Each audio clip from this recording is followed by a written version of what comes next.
হলো রমাদানের আগমনী বার্তাবাহক মাস, যে মাস আমাদেরকে রমজান মাস যে আসছে সেই বার্তা দিয়ে দেয়।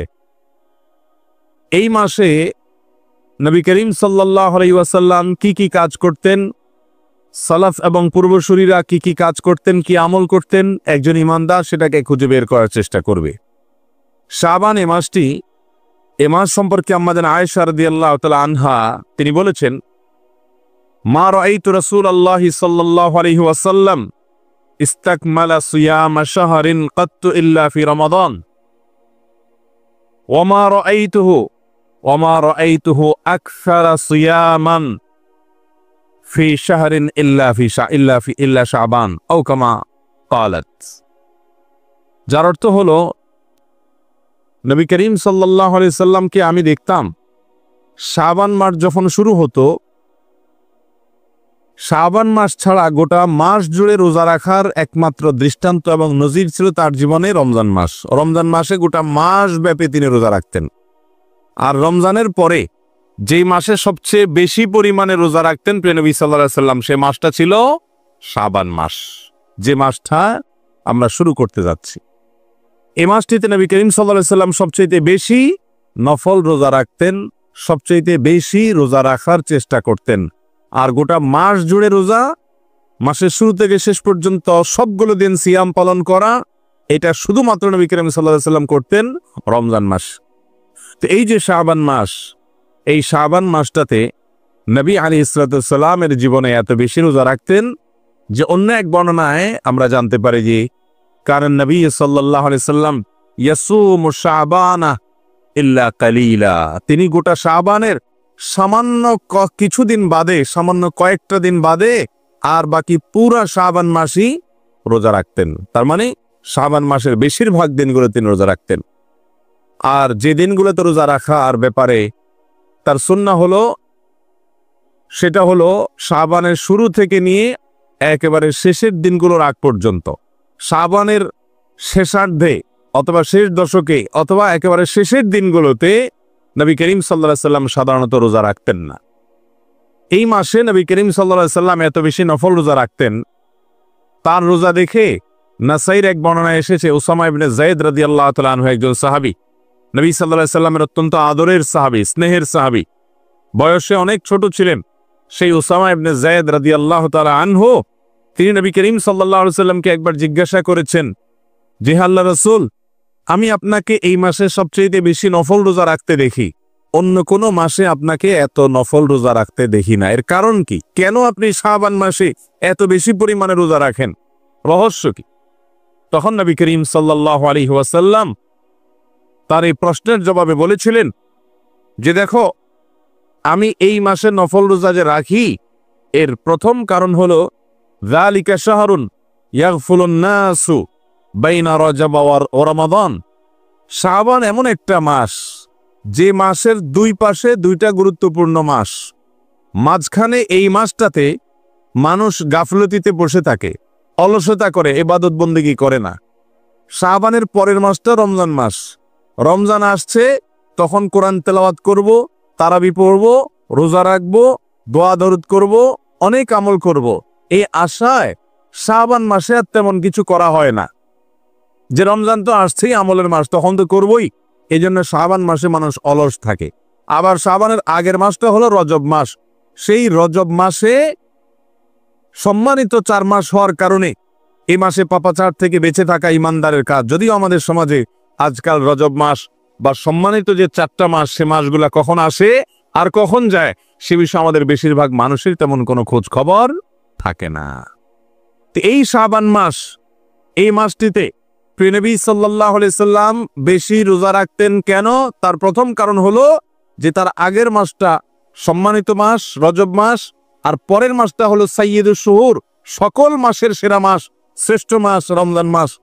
তো এই দুই গুরুত্বপূর্ণ মাসের মাঝখানে শাবান মাসটা বিশেষ কোনো বৈশিষ্ট্যের মাস না হওয়ার কারণে, না সম্মানিত মাস, না রমজানের মতো অত মর্যাদার মাস, সেজন্য এই মাসটিতে অনেকে গাফলতি এবং উদাসীনতায়, অলসতায় সে কাটিয়ে দেয়।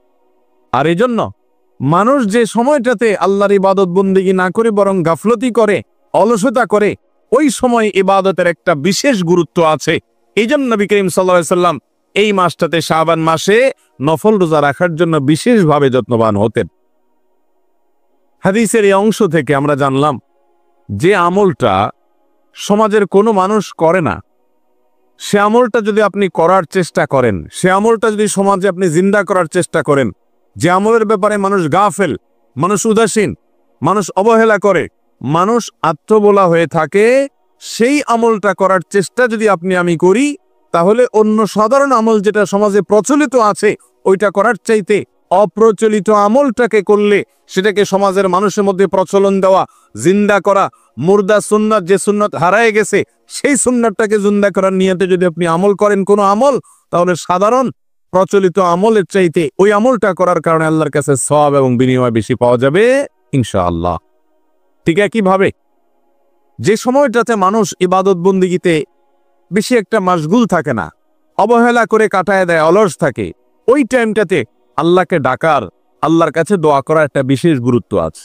যে টাইমে সবাই চায় ওই টাইমে তো আপনি চাইবেনই, কিন্তু যে টাইমে মানুষ আল্লাহর কাছে প্রার্থনা করে না, অবহেলা করে, অলসভাবে ঘুমিয়ে থাকে, শুয়ে থাকে, ওই টাইমে ইবাদতের সবিশেষ গুরুত্ব আছে মোহতারাম হাজিরিন।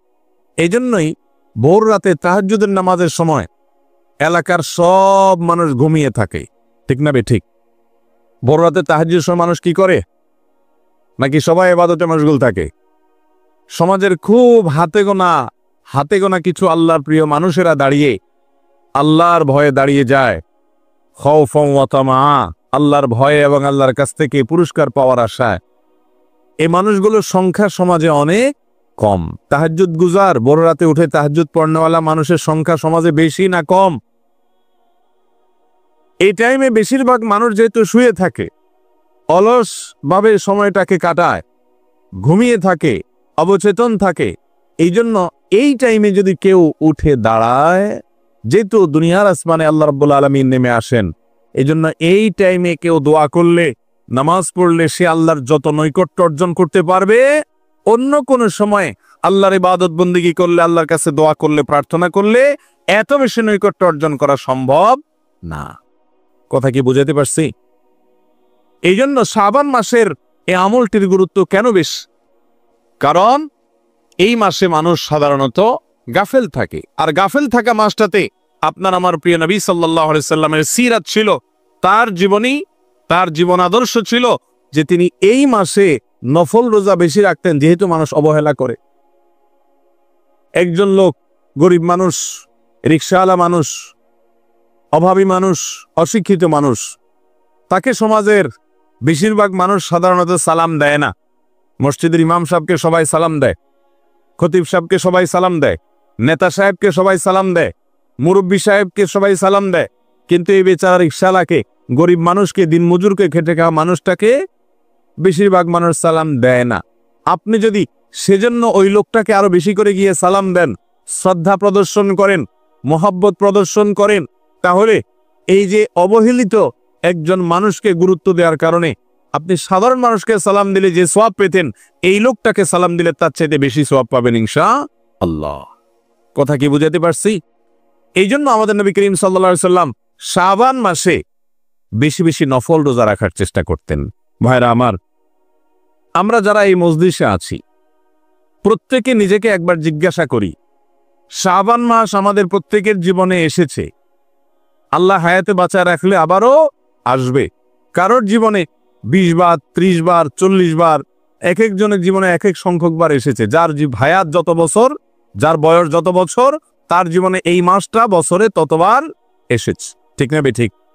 শাবান মাসে গোটা মাসের বেশিরভাগ দিন, অথবা অন্তত 10-15 দিন, অথবা কিছুদিন এই মাসে নফল রোজার মাস হিসাবে আপনি আমি রোজা রাখার চেষ্টা করেছি। এমন মানুষ কতজন আছি আমরা? অনেক বেশি না কম? কম। হয়তো হাত তুললে বললে 1-2টা হাত তোলাও কঠিন হয়ে যাবে, কারণ আমরা জানিও না, আলোচনাও নাই সমাজে। রমজানের পরে নফল রোজার জন্য সবচেয়ে শ্রেষ্ঠ মাস হলো এই শাবান মাস, সবচেয়ে আদর্শ মাস, নফল রোজার আদর্শ মাস, নফল রোজার শ্রেষ্ঠ মাস হলো কোন মাস? এই শাবান মাস। যদিও আরেকটি হাদিস পাওয়া যায়, যে হাদিসটি বর্ণিত হয়েছে নবী করিম সাল্লাল্লাহু আলাইহি সাল্লাম থেকে, সে হাদিস থেকে জানা যায় যে নফল রোজার ব্যাপারে নবী সাল্লাল্লাহু আলাইহি সাল্লাম বলেছেন, আফদালুস সিয়ামি বা'দা রমাদান শাহরুল্লাহিল মুহাররম। রমজানের পরে আল্লাহর কাছে সবচেয়ে উত্তম যে মাসের রোজা, যে মাসের সিয়াম, সেটা হলো মুহররম মাসের সিয়াম। কোন মাসের সিয়াম? মুহররম মাসের সিয়াম। এই মাসের সিয়ামটা আল্লাহর কাছে রমজানের পরে সবচাইতে শ্রেষ্ঠ এবং মর্যাদাপূর্ণ। মোহতারাম হাজরিন, এই জন্য মুহাদ্দিসিন ইকরাম এই দুই হাদিসের মধ্যে সমন্বয় দিয়ে বলেছেন যে এক হাদিস থেকে বোঝা যায় বা অনেকগুলো হাদিস থেকে বোঝা যায় শাবান মাসটা হলো নফল রোজার জন্য আদর্শ মাস। আবার অন্য হাদিস থেকে বোঝা যায় মুহররম মাস হলো রমজানের পরে নফল রোজার জন্য আদর্শ মাস। তাহলে কোনটা সঠিক? এর উত্তর হলো যে রমজানের পরে মুহররম মাসটা সবচাইতে উত্তম হলেও নবী করিম সাল্লাল্লাহু আলাইহি সাল্লাম শাবান মাসে নফল রোজা বেশি রাখার তৌফিক পেয়েছেন। এটা তৃতীয় গুরুত্বপূর্ণ নফল রোজা বা রোজার মাস। রমজান হলো ফার্স্ট, দ্বিতীয় হলো মুহররম, এরপরে হলো শাবান। এটা হলো ফজিলতের ধারাবাহিকতা, মর্যাদার ধারাবাহিকতা। বাকি নবী করিম সাল্লাল্লাহু আলাইহি সাল্লাম এই মাসে বেশি রেখেছেন, মুহররমে রাখেননি। কেন? কারণ মুহররমের রোজার ফজিলতের কথা ওহীর মাধ্যমে তিনি জেনেছেন, কিন্তু সেটা আমল করার আগেই আল্লাহ তাআলা তাকে হয়তো দুনিয়া থেকে নিয়ে গেছেন। এই জন্য উলামায়ে কেরাম অনেকে এইভাবে সমন্বয় করেছেন যে মুহররম মাসের রোজা এর চেয়েও বেশি ফজিলতপূর্ণ হলেও নবী সাল্লাল্লাহু আলাইহি সাল্লাম সেটার উপরে আমল করার সুযোগ পান নাই, তার আগেই আল্লাহ রাব্বুল আলামিন তাকে নিয়ে গেছেন। রমজানের পর নফল রোজার জন্য সবচাইতে আদর্শ মাস হলো মুহররম এবং শাবান, যে মাসটাতে আমরা এখন আছি। তো এই মাসটাতে নবী করিম সাল্লাল্লাহু আলাইহি সাল্লামের জীবনে গোটা মাসের বেশিরভাগ দিন তিনি রোজা রাখতেন, নফল রোজা রাখতেন, নফল সিয়াম রাখতেন। আমরা বেশিরভাগ মানুষ শাবান মাস আসলে ওই শবে বরাতের একটা রোজা রাখা ছাড়া এই মাসের অন্য দিনগুলোতে রোজা রাখার তৌফিক হয় না, বেশিরভাগ মানুষের হয় না, অথচ এটা করা উচিত। আজ আমরা জানলাম